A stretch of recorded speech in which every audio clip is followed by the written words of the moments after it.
Bible की शान।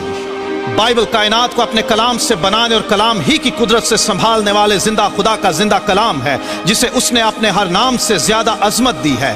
Bible तपाई गई चांदी से ज्यादा साफ है, ये सोने से बल्कि बहुत कुंदन से ज्यादा पसंदीदा है। ये सच्चाई है बल्कि सच का मयार है। ये बीज है जो बो दिया जाए तो बेफल नहीं रहता। इंसानों की रूहानी ग़िज़ा है जो शहद से ज्यादा शीरीं है। ये आईना है जिसमें हमें अपनी हकीकी सूरत नजर आती है। ये हथौड़े की मानद है जो सख्त दिलों, सोचों और ख्यालात को चकनाचूर कर देता है। ये दोधारी तलवार से ज्यादा तेज है जो बंद और गूदे गूदे को जुदा करके गुजर जाता है। ये आग है जो नाराज़गी को भस्म कर देती और ईमान को खालिस और मजबूत बना देती है। ये कदमों के लिए चिराग और राह के लिए रोशनी है। ये खुदा की तरफ से इंसानों को दिया गया अबदी ज़ाबिता हयात है।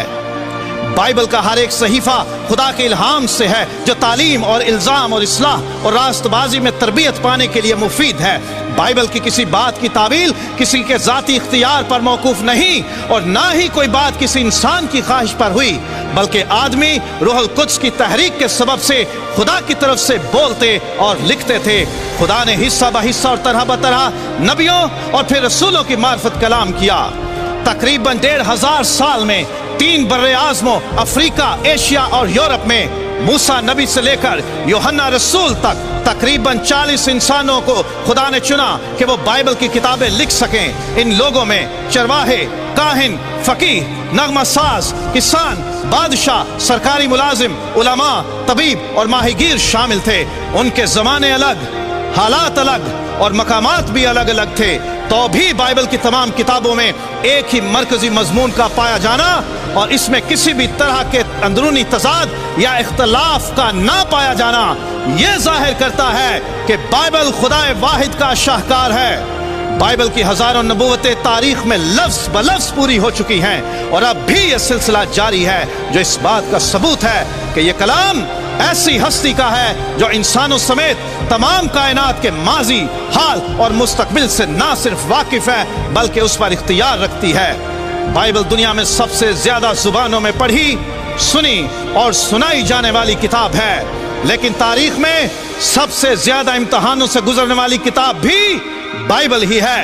हर दौर में कलाम खुदा की मुखालिफ कुव्वतों ने तारीखी, जुग्राफियाई, अदबी और सकाफती समेत तमाम दस्तयाब अलूम इस्तेमाल करते हुए इस किताब की सच्चाइयाँ झुठलाने, इसका इख्तियार ख़त्म करने और इसकी तासीर मिटाने की बेहद कोशिशें की, लेकिन यह किताब हर इम्तिहान में खरी साबित हुई। इसकी मुखालिफत करने वाली कुव्वतें खुद मिट गईं, लेकिन इस किताब की सच्चाइयाँ, इख्तियार और तासीर आज भी कायम है।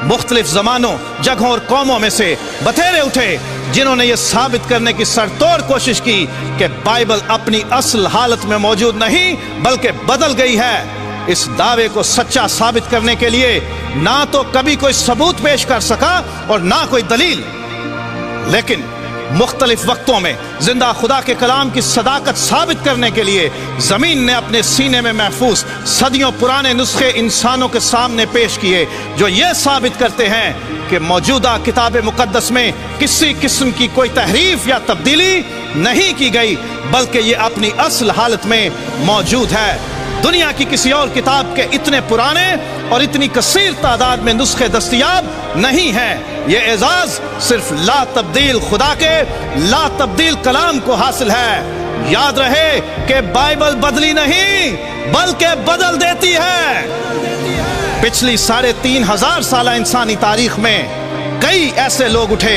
जिन्होंने अपने इख्तियार, ताकत और वसाइल का इस्तेमाल करते हुए कलाम खुदा को सफ़ाए हस्ती से मिटा देने की कोशिश की और इस कलाम पर ईमान रखने वालों और इसकी मुनादी करने वालों को घायल किया, मारा, जिंदा जलाया, खूंखार दरिंदों के सामने डाला, जलते हुए तेल में डाला, जानवरों की खालों में सिया, सूलियों पर चढ़ाया और यह भी दावा कर दिया कि हमने बाइबल का वजूद इस दुनिया से खत्म कर दिया है।